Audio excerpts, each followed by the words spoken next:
Boa noite a todos. Vamos dar início à nossa reunião. A gente fala boa noite, essa claridade, né? Mas vamos lá. Boa noite, nós estamos no horário de verão e vamos fazer a nossa prece para que a nossa irmã possa fazer o estudo da noite e que possamos aproveitar essa oportunidade. Em nome de Deus Todo-Poderoso, de Jesus, nosso mestre e amigo, pedimos a presença também dos amigos espirituais que, por certo, aqui comparecem, para que o estudo da noite de hoje seja muito proveitoso para todos nós, encarnados e também desencarnados que estão aqui presentes, aproveitando esse momento de reflexão, de aprendizado, e que a nossa irmã que fará uso da palavra seja ajudada e intuída para que possamos aproveitar essa noite de estudo. Graças a Deus, e que assim seja. Com vocês, Cristina, falando sobre o perdão. Boa noite a todos, é sempre muito bom, né, estarmos juntos. Esse é uma hora, né, um momento que é nosso, um momento que a gente deve se desligar de tudo que deixou lá fora, né, estar presente, né, porque quando a gente está aqui estudando, né, os espíritos também estão trabalhando, ajudando que a gente se harmonize, né? E é bom para a gente pensar um pouquinho, né? Eu vou começar hoje com uma frase que é atribuída ao Albert Einstein, que era um físico alemão, que diz que a mente que se abre a uma nova ideia jamais voltará ao seu tamanho original. E nós, quando conhecemos a doutrina espírita, quando começamos a estudar a doutrina espírita, isso acontece conosco, né? É um conhecimento que a gente adquire que não é possível que a gente não se transforme de alguma forma, em alguma razão, né? Não dá para fingir que é tudo igual ao que era antes da gente conhecer a doutrina, né? Que a gente aprende, né, que Deus é a inteligência suprema, é a causa primária de todas as coisas, né, os princípios da doutrina espírita, a existência e sobrevivência do espírito, né, que fomos criados simples e ignorantes e chegaremos à perfeição. Então, já existíamos há muito tempo antes desta oportunidade, né, e continuaremos a existir depois daqui partirmos, né? A reencarnação, que são essas diversas oportunidades que a gente vai tendo de aprender, de crescer, de evoluir, até chegar a esse ponto, né, de perfeição, estaremos sempre progredindo. A comunicabilidade dos espíritos, que é maravilhoso a gente saber isso, né, que existe o mundo espiritual, está aqui do lado, né? Não é uma coisa de, quando eu morrer, eu vou para o céu, vou ficar lá, um lugar longe, é aqui mesmo, né? E a nossa consciência é dentro de nós que está esse céu, esse inferno, de acordo com as coisas que a gente faz, de acordo com as nossas ações, e temos as reações, né? E esses espíritos amigos nos auxiliam, né? E existem espíritos em todos os níveis, como também tem aqueles que são brincalhões, aqueles que são inferiores, que querem prejudicar. Então, a gente sabendo disso, vai lidar melhor com essa realidade do que quando a gente ignora isso, né? A comunicabilidade dos espíritos é a pluralidade dos mundos habitados. Quer dizer, a gente tem nessa escala, hoje a gente habita um planeta de provas e expiações, mas existem mundos inferiores à Terra e mundos superiores, que dão um incentivo para a gente evoluir, para a gente se aprimorar, para viver nesses mundos felizes, né? Isso, por si só, já faz toda a diferença na vida da gente. No Livro dos Médiuns, no item 22, que é o item Perguntas que se podem fazer, os espíritos nos dizem o seguinte: não vos esqueçais de que o fim essencial e exclusivo do espiritismo é a vossa melhora. É para atingi-lo que os espíritos têm a permissão de vos iniciar na vida futura, oferecendo-vos exemplos que podereis aproveitar. Quanto mais vos identificardes com o mundo que vos espera, menos sofrereis com esse em que estáis. Esse é, em suma, o objetivo da atual revelação. Então, o que os Espíritos vêm nos dizer? Existe essa vida futura.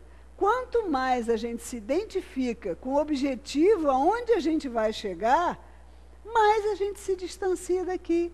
Porque aqui nós estamos na matéria, né, e apegados aos bens materiais, apegados às nossas paixões, aos nossos sentimentos, e a gente não consegue muito ver acima das circunstâncias. Quando a gente tem esse olhar para onde eu quero chegar, porque quando eu não sei aonde eu vou, qualquer caminho serve. Quando a gente está perdido, qualquer caminho que você tomar, não sei, não estou querendo ir para lugar nenhum, tanto faz. Agora, quando eu sei aonde eu quero chegar e aonde eu vou chegar, me possibilita escolher o caminho que vai ser mais curto para chegar lá. E é isso que a doutrina vem nos ensinar, né? Esse caminho, a gente construir esse caminho que vai ser mais curto. E aí, no Evangelho segundo o Espiritismo, no capítulo 2, meu reino não é deste mundo, os Espíritos nos dizem isso. A vida futura é o fim a que se destina a humanidade, devendo ser o objeto das principais preocupações do homem sobre a Terra. Então, veja, a vida futura é que deve ser uma das nossas principais preocupações aqui. É o ponto central do ensinamento do Cristo. Muda o nosso ponto de vista, né? Saber isso muda o nosso ponto de vista. A ideia clara de onde eu quero chegar me dá uma fé inabalável que tem consequências enormes sobre a moralização dos homens, porque muda esse ponto de vista pelo qual encaram a vida terrena.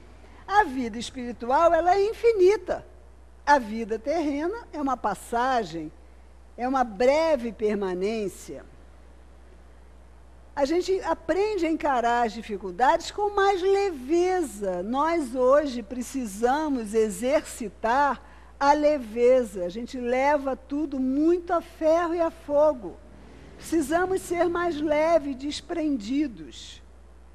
O homem procura incessantemente o seu bem-estar. Mas quando a gente fala disso, de vida futura, né, que a gente do porvir, não quer dizer que a gente vai viver aqui alienado. Vou viver aqui olhando para cima, não quero me relacionar, não é nada disso. Até porque não é por acaso que nós somos seres de relação. A gente vai evoluir, a gente vai aprender o quê? Se relacionando, que é o mais difícil para a gente. Respeitar, entender, perdoar, compartilhar, conviver. Isso para a gente é um enorme desafio ainda, né? E a gente precisa, em vez de viver alienado, já que a minha vida é futura, eu vou viver rezando só e não quero saber desse pessoal complicado, porque eu quero virar anjo logo. Mas a gente vai virar esse anjo, a gente se aprendendo a se relacionar e levando conosco, porque se nós convivemos com A, B, C, D, é porque é ali que a gente tem que estar, e a gente tem que melhorar o ambiente para a gente e para todo mundo. Procurar o nosso bem-estar e o bem-estar do outro. A gente se depura, né, como diamante bruto, é pelo atrito, é pelo contato. É o trabalho que faz a gente aprender o trabalho do corpo, onde a gente tem normas, onde a gente tem regras, onde a gente vai adquirir as coisas pelo nosso esforço e merecimento, seja pelo trabalho intelectual, pelo trabalho do espírito. É assim que a gente vai se depurando. Mas o mais importante para a gente é ser, não é ter. Somos seres humanos, a coisa mais óbvia do mundo, né? Somos seres humanos e eu acho que muitas vezes a gente se esquece disso, né? Então, a gente tem esse slide aqui que fala: a vida muitas vezes parece girar em círculos, só para mostrar que, independente da volta, o caminho sempre começa e termina em você mesmo. Então, se a gente quer tudo de bom, se a gente quer isso tudo, é com a gente. A bola está com a gente, não está com ninguém. Não adianta querer que o marido, o pai, a mãe, a mulher, né, o governante, o prefeito, o padre, o pastor, a bola não está com ninguém, está com a gente, né? É isso aí, somos nós diante das nossas provas, dos nossos desafios, que a gente tem que superar, não é? E aí, existe ela é psicanalista austríaca, que ela também fala uma frase muito legal. Quem come do fruto do conhecimento é sempre expulso de algum paraíso. E a gente é assim, por mais que eu sofra, por mais que eu queira mudar a minha vida, porque eu acho que tem coisas que não estão legais, eu conheço esse sofrimento. Esse eu conheço, os outros eu não conheço. Então, a gente é expulso de um paraíso. Por quê? Porque a gente é obrigado a sair da caixinha para fazer outras coisas diferentes. Não é? E aí, a gente é obrigado a trabalhar para a gente poder chegar onde a gente quer, né? Aí a gente tem no Livro dos Espíritos, na Lei do Progresso, os Espíritos nos dizem o seguinte: o egoísmo e o orgulho são os males que atravancam o progresso da humanidade. É o maior obstáculo ao progresso. É a origem das nossas paixões, dos nossos vícios, que tudo está baseado no interesse pessoal. Então a gente já sabe onde a gente deve começar a atacar, quando a gente precisa e deseja essa mudança e sabe o caminho. É o nosso egoísmo, é o nosso orgulho e o interesse pessoal. É isso que a gente tem que mudar, é isso que a gente tem que atacar. A gente pode pensar que o obstáculo ao progresso moral acontece porque o progresso intelectual ele não para, é uma asa desgovernada, né? O intelectual está indo. Você vê quanta tecnologia a gente tem hoje, quantas coisas aconteceram, né, e acontecem, como isso vai toda a vida, e o moral fica lá embaixo. E às vezes a gente pensa que esse intelectual está atrapalhando. Por quê?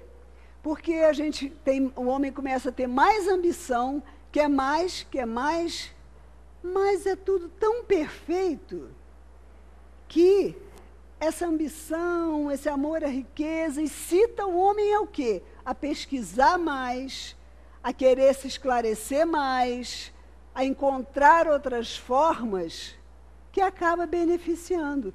Tudo que é descoberta pode ser usada para o bem ou para o mal.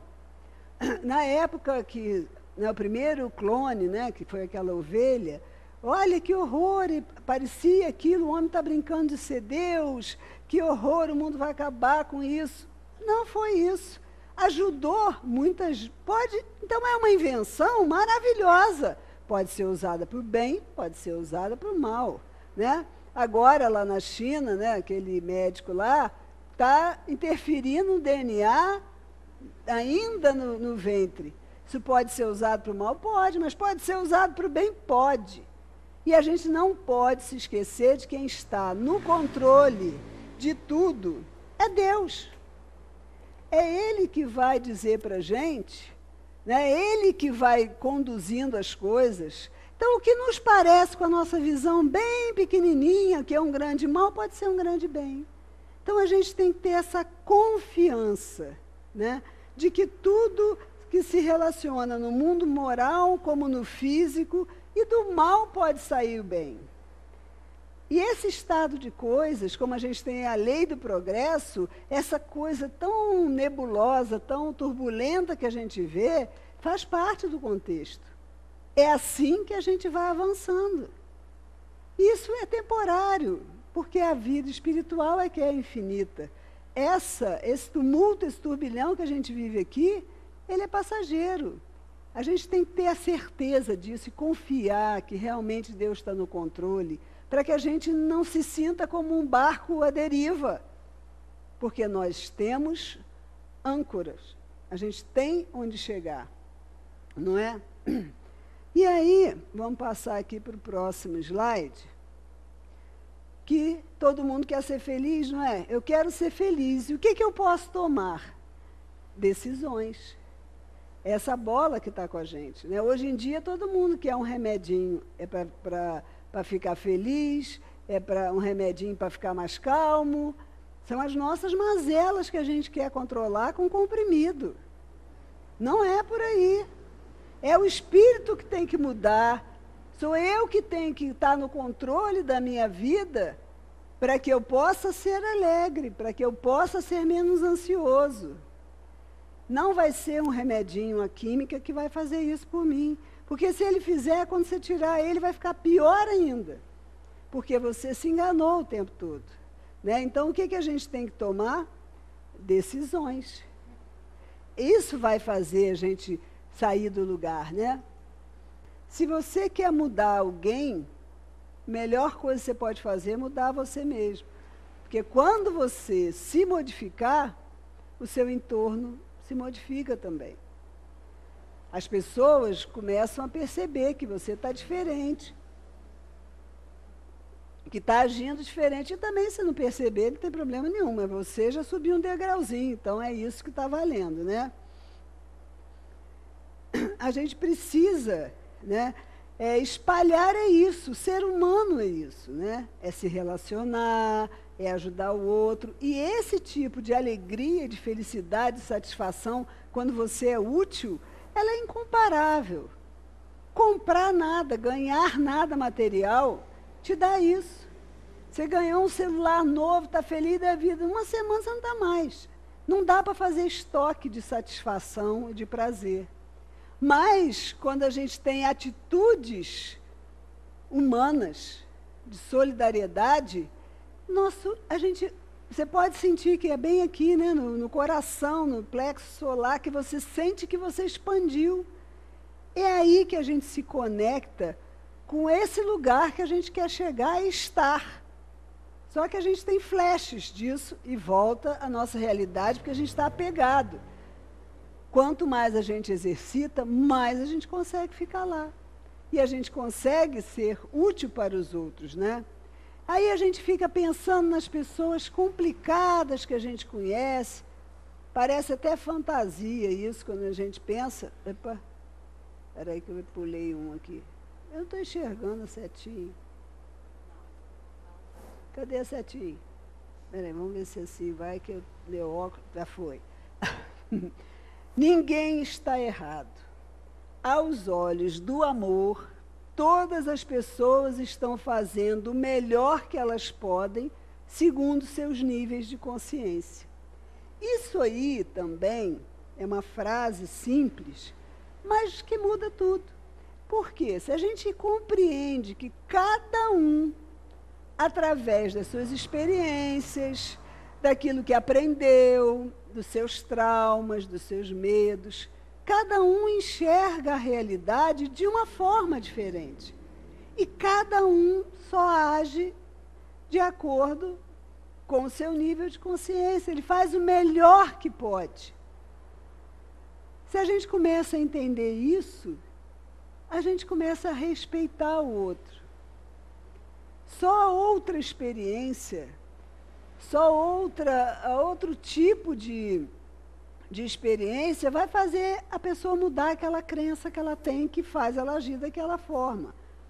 Então, se a gente se atém a isso, que cada um faz o melhor que pode, mesmo que aos nossos olhos possa parecer nada, a gente vai ser mais compreensivo, mais misericordioso, né? E no Evangelho também, no capítulo 10, bem-aventurados os misericordiosos, né? Vai falar do perdão, né? Vai falar da mansuetude, que a misericórdia é um complemento da mansuetude, dos mansos e pacíficos, esquecimento e perdão das ofensas.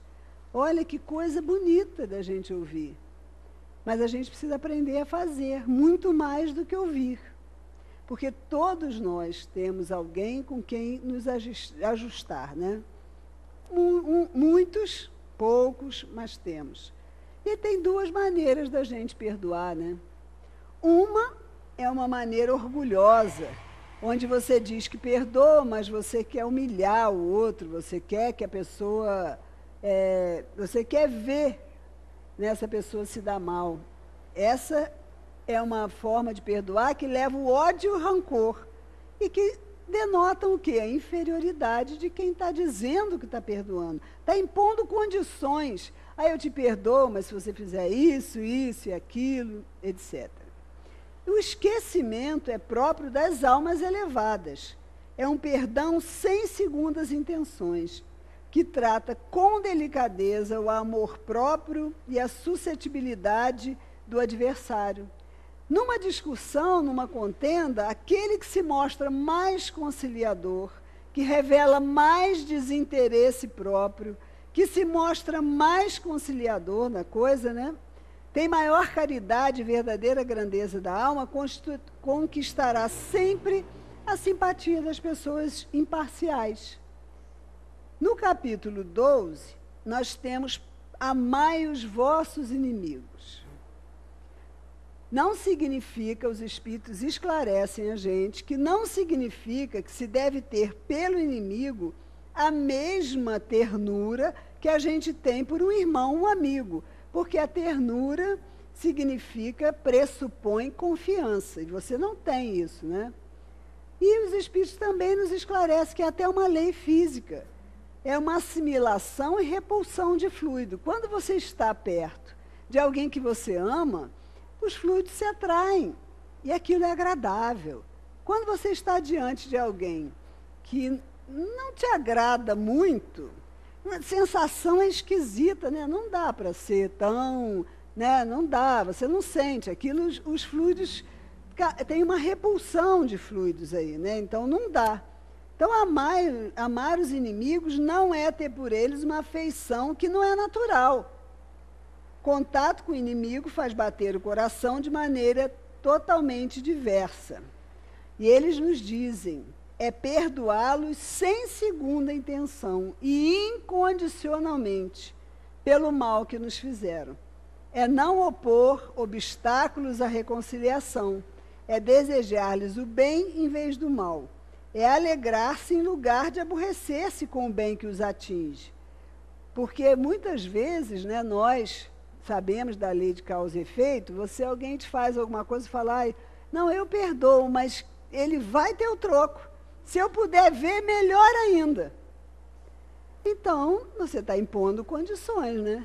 Ele vai tropeçar lá na frente, mas eu queria estar perto para ver, né? Queria ver ele se dando mal. Então, e por outro lado, o bem que atinge essa pessoa não pode aborrecer a gente, né? Aquela coisa que você fala, olha, fulano não presta, mas para ele dá tudo certo. Não, porque ele tem isso, tem aquilo, e eu, que sou batalhador, sou isso, sou aquilo, não consigo nada. A gente não sabe nada do outro, né? O quintal do outro sempre parece mais verde, mas vai viver lá como uma pessoa vive, não é bem assim. É a gente estender a mão prestativa em caso de necessidade. Há uns anos atrás, era muito comum a gente falar que a gente podia perdoar, mas não precisava carregar a bolsa de supermercado, né? Era uma expressão que a gente brincava dizendo isso. Aqui nessa frase, está dizendo que a gente tem que carregar a bolsa do supermercado, sim, porque a gente tem que estender uma mão prestativa em caso de necessidade. É a gente se abster por atos e palavras de tudo que possa prejudicar a pessoa. É, enfim, pagar em tudo o mal com o bem, sem a intenção de humilhar. Então, o perdão é muito sublime. E nós precisamos aprender essa preciosa lição. Mais adiante tem, se alguém te ferir na face direita, não resistais aos que vos fizer mal, mas se alguém te ferir na tua face direita, oferece-lhe também a outra. Para aquele que é orgulhoso, não entende isso aí. Por que que a gente não entende? A gente não entende que tem muito mais coragem em suportar um insulto do que em se vingar. E ser ferido do que ferir. Nosso instinto de conservação, é uma lei da natureza, nos diz que a gente não deve entregar de boa vontade o pescoço, né, ao assassino. Jesus não proibiu que a gente se defenda, mas condenou a vingança. A gente não deve retribuir o mal com o mal. que o homem deva aceitar com humildade tudo que tende a reduzir-lhe o orgulho. Olha o orgulho aí. A gente muitas vezes se sente muito ofendido porque é o orgulho que está sendo ofendido.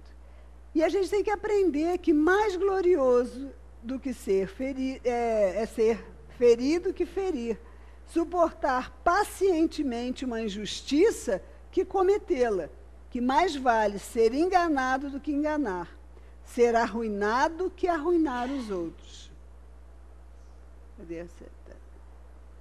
As tempestades da vida testam a força de nossas âncoras. Nós, quando encarnamos, nós escolhemos as nossas provas. Os espíritos muito primitivos, muito inferiores, não têm condição, né, de escolher suas provas, mas nós acreditamos que já estamos nessa fase que podemos escolher aquilo que a gente sabe que é o que a gente precisa aprender. São as dificuldades que a gente precisa ter para superar esse passinho a mais. Então, essas tempestades vêm para testar a força daquilo que a gente acredita. Isso a gente está aprendendo mesmo, né?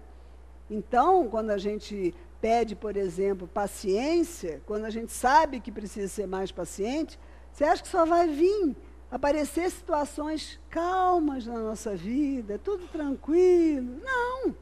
Vão aparecer situações que vão testar a nossa paciência o tempo todo, até a gente aprender a ser paciente, porque enquanto a gente não aprende uma lição, ela se repete. Se repete, até que a gente... Aí elas param de aparecer, quando a gente entende, né? Voltando ao bem-aventurados os misericordiosos, tem lá reconciliar-se com os adversários. Conserta-se sem demora com teu adversário, enquanto estás a caminho com ele. Na prática do perdão e na prática do bem, existem um efeito moral e material. Nós, que temos conhecimento da doutrina espírita, sabemos que a morte é apenas do corpo. E ela não nos livra de nada. Não é porque eu pedi perdão que eu vou chegar do outro lado diferente do que eu saí daqui. E se eu sou um espírito que gosta de uma confusão, que gosta de uma briga, que fiz mal para muitas pessoas, esses espíritos também estão lá. Né? Então, a gente sabe que espíritos vingativos perseguem com o seu ódio além do corpo físico. Desencarnado, esses espíritos vão esperar o momento em que o seu desafeto esteja encarnado, porque é mais fácil de perturbá-lo ou perturbar os seus afetos. Então, importa muito para a gente, que já sabe disso, com vistas a uma tranquilidade futura, reparar o mais cedo possível os males que a gente tenha praticado em relação ao outro. É perdoar aos inimigos para assim se extinguirem antes da nossa desencarne, antes da nossa morte, todos os motivos de desavença, toda a causa profunda de animosidade posterior. Dessa maneira, se pode fazer de um inimigo encarnado neste mundo um amigo no outro, ou, pelo menos, ficar com uma boa causa. E Deus não deixa ao sabor da vingança aquele que sabe perdoar. O sacrifício mais agradável a Deus é o dos próprios ressentimentos. Antes da gente pedir perdão, antes da gente querer se conectar e se alinhar com Deus e com o propósito que Ele tem para a nossa vida, a gente precisa se reconciliar com quem está conosco, no nosso caminho. É muito importante. Se esse é o sacrifício mais agradável a Deus, o que nós estamos fazendo aí? Quando alguém nos fere, realmente é uma dor que a gente tem, né? Ressentimento. Aquilo fica remoendo dentro da gente, na nossa cabeça. Às vezes você não quer pensar naquilo, mas aquilo fica toda a vida. Se esse é o sacrifício que mais agrada a Deus, eu tenho que olhar para mim mesmo, pensar que aquela pessoa está fazendo o melhor que ela pode com o que ela pode. E eu, que estou achando que estou podendo, né, que estou melhor que ela, porque estou achando que eu não faria isso com o outro, sou eu que tenho que dar o primeiro passo. Sou eu que tenho que ter indulgência, que é uma prontidão para perdoar. Torna-se para nós a indulgência um dever. Não julgueis para não serdes julgados. Aquele que estiver sem pecado, que atire a primeira pedra. Algum de nós pode atirar pedra em alguém? A gente julga tanto, não é? A gente sabe de toda a verdade, a gente quer estar no controle das coisas em vez de Deus. Somos muito controladores, por isso a gente tem muita dificuldade em entender que o outro pense diferente de nós. Não são, né, falando em pedra, não são as coisas que passam, né, com a gente que importa, mas é o que a gente faz com elas. Né? Aqui a gente falou de atirar pedras, mas ali também a gente vê das pedras que a gente recebe. A gente não está aqui a passeio. É normal que a gente tenha muita luta cotidiana, muita luta diária. Nós não viemos passear, né? E aí a gente vai lá no capítulo 14, honra teu pai e a tua mãe, e vamos falar do parentesco, né? Corporal e espiritual. Até agora a gente está falando de perdão de uma forma geral. Mas é no nosso núcleo familiar que as provas mais duras a gente encontra. Por quê? Porque atingem o nosso coração, atingem a nossa afeição.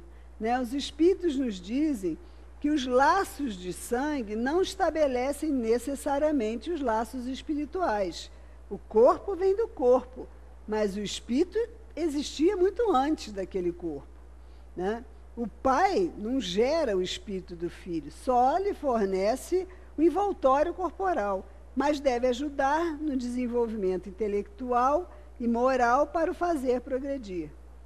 Espíritos que se encarnam numa mesma família, sobretudo como parentes próximos, são mais frequentemente espíritos simpáticos, ligados por relações anteriores que se traduzem pela afeição durante a vida terrena.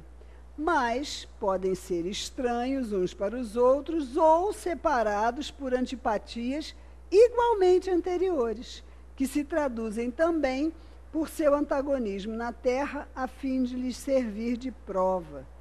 Dois seres de pais diferentes podem ser mais irmãos pelo espírito do que se o fossem pelo sangue, né? Às vezes, irmãos de sangue se repelem, tem aquelas brigas todas.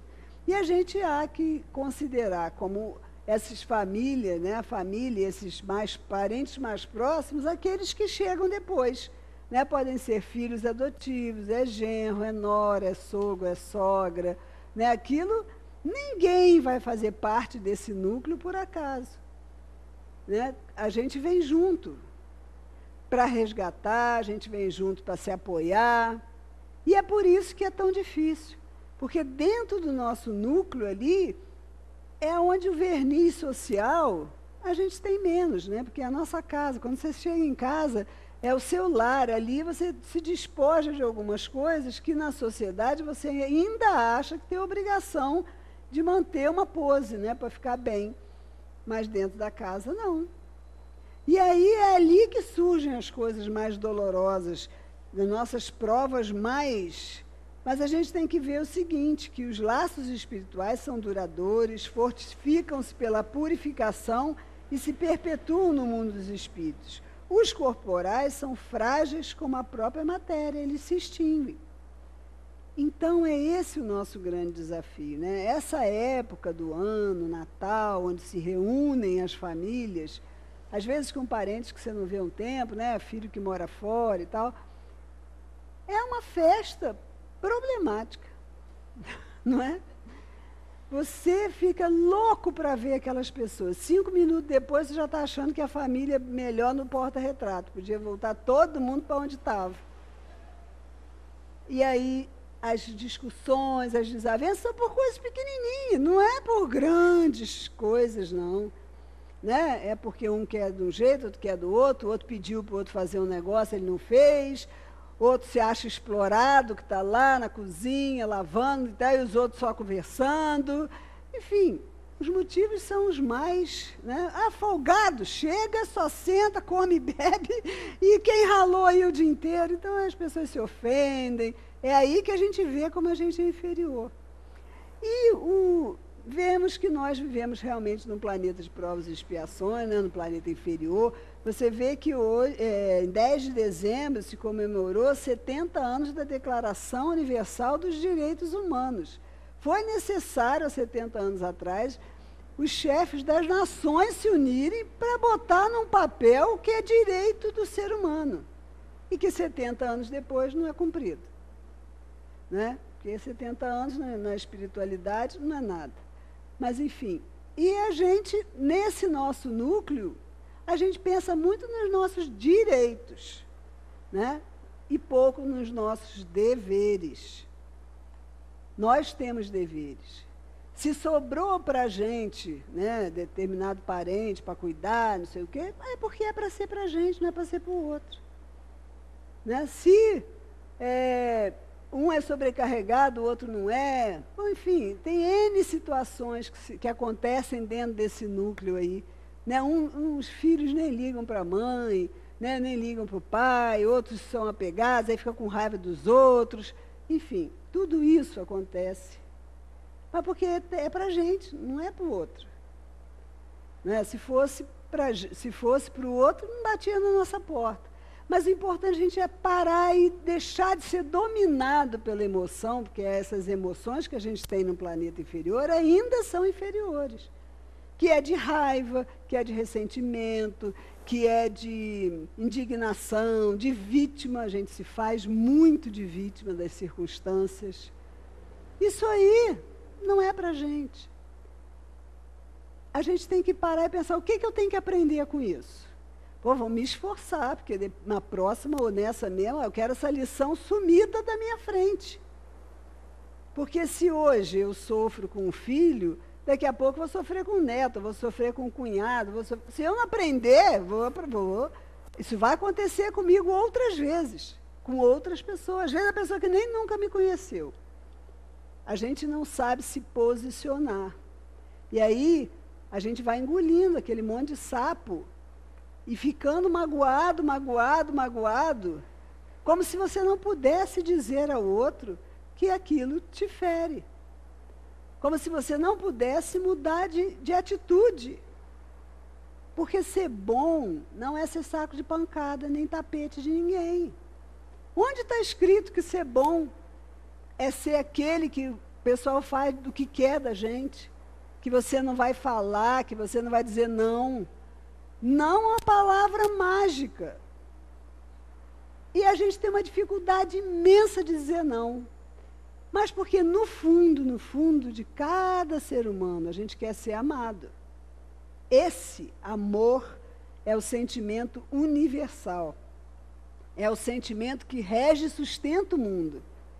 Né? Esse amor que a gente conhece aqui hoje é um amor muito ainda frágil, é muito apegado, é muito cheio de cobrança, né? Enfim, mas esse aqui a gente conhece e a gente quer ser amado.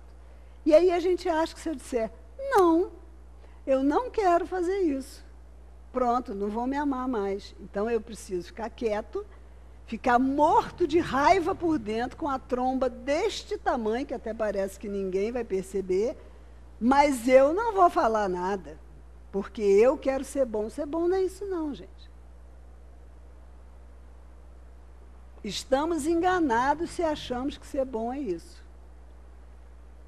Nós temos que amar primeiro a nós mesmos. Jesus não falou isso? Amai ao próximo como a ti mesmo. Eu sou cheia de defeitos, eu sou inferior, mas eu me amo, porque foi assim que eu consegui me construir até aqui. Com todas as batalhas que eu venci. E todas as que eu perdi para me mostrar que eu estava num erro de percurso, porque quando a gente é derrotado, quando a gente não dá certo o que a gente está fazendo, não é fracasso. É só para a gente ver que a gente está indo no caminho errado.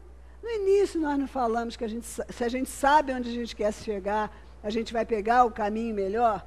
Pois é quando a gente se desvia desse caminho que a gente toma umas lambadas boas. Mas é só para a gente ver que está no caminho errado. Então, quem tem que se amar primeiro, acima de tudo, e o grande exercício da nossa vida, é nós mesmos. Perdoar que não somos aquilo que a gente achava que devia ser. Porque isso é uma ilusão, né? Esse ideal de pessoa não existe. Neste planeta, não.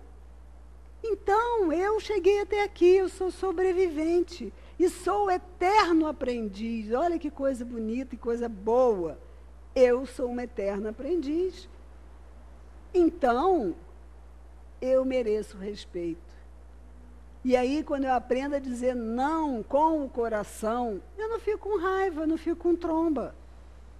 E na primeira, segunda, terceira, quarta, quinta vez que eu fizer isso, quem está ao meu redor vai estranhar. Opa, mudou. Agora está fazendo diferente. O que é isso? E vai fazer tudo para você voltar a ser como você era. Mas se você se sentiu bem assim, ah, não, agora eu não vou descer esse degrau. Só estou olhando para frente. E aí as coisas vão se arrumar de outra forma. Né? Você foi expulso de um paraíso, mas chegou em outro. Então, essa dinâmica da vida e dessa melhora que a gente fala, que a gente tem que evoluir, é muito bonita. Mas a gente tem que olhar com os olhos do amor, para que a gente possa se transformar, não é? Então, a gente achar que na família, né, a gente é difícil, porque às vezes, será que eu tenho muitos inimigos na minha família, né, porque veio... A gente tem que olhar até com o olhar do espírito, que ele foi maltratado pela gente, aconteceu alguma coisa, sei lá, ele odeia a gente, vai para o mundo espiritual, começa a perceber que a dinâmica do universo é outra, que ele está errado, ele sofre para tomar uma decisão de querer voltar naquele seio daquelas pessoas que fizeram tão mal a ele. Ele hesita, ele vacila, fica nessa coisa, nesse conflito que a gente fica também, né? Eu vou odiar e vou perseguir, eu vou querer o mal, eu vou querer o bem, o que é que eu vou fazer? E se essa boa resolução toma conta dele e fala, não, eu quero melhorar. E se é para melhorar eu preciso nascer lá, eu vou nascer lá. Você acha que é fácil para ele nascer num meio onde todo mundo, onde ele odiava as pessoas que fizeram mal a ele, etc. Não é fácil. Aí vai ser rebelde, vai ser não sei o quê. E a gente tem a mania de falar, né? Ah, mas eu caí na família errada. Isso que a gente fica achando que a gente é anjo, né? Caía muito problema nessa família, eu devia ter nascido em outra. Não, está onde você tinha que nascer. Melhor é que você nasce em outra, né? Então, todos têm dificuldades. E se a gente se ajusta, se o amor vence, se a boa resolução vence, seremos família espiritual para sempre. Seremos esses que se encontram na espiritualidade, que se apoiam enquanto estão encarnados. Olha que coisa boa! Então, compreensão, precisamos de compreensão. E os espíritos nos dizem que não é tão difícil quanto parece. Que não é difícil. Isso é uma coisa para o sábio, para o ignorante, para aquele que é muito intelectualizado, para aquele que é analfabeto, não importa. O que tem que mover a gente é esse desejo sincero de ser humano, né, de estar com os nossos iguais, de querer desfazer aquele bolo, aquele nó, e deixar a luz entrar ali. Então, se eles nos afirmam isso, que não é tão difícil, e eles até dizem que o Espiritismo vem facilitar essa tarefa, porque ele revela a causa das imperfeições do coração. E aí a gente se sente forte quando a gente sabe, não é? Quando a gente tem esse conhecimento, a gente pode usar esse conhecimento para se sentir forte e ser como as ondas do mar, que elas fazem de cada recuo um impulso para ir mais adiante. A natureza é uma escola para a gente, se a gente observar, né? Como é que funcionam as coisas. O mar é fantástico, né? É um laboratório do mundo espiritual. E é isso aí, eu acredito. Nós temos que acreditar, porque nós estudamos isso. É a terceira revelação de Deus para a humanidade. nós chegaremos a essa perfeição. E eu prefiro e escolho acreditar de que eu sou capaz de vencer todas as provas que estão aí para mim, neste momento, porque Deus, que é o Pai amoroso, né, que é a inteligência suprema, não ia me dar uma prova maior do que eu posso. Né? Como nós, ignorantes e ainda inferiores, não vamos dar para uma criança que está no 4º ano um problema de física da pós-graduação. Muito menos Deus. Então, isso aí que a gente está achando difícil, cada um aí na sua cabeça está pensando em algo, né? Que é muito difícil para mim, não é, deixa essa palavra de lado.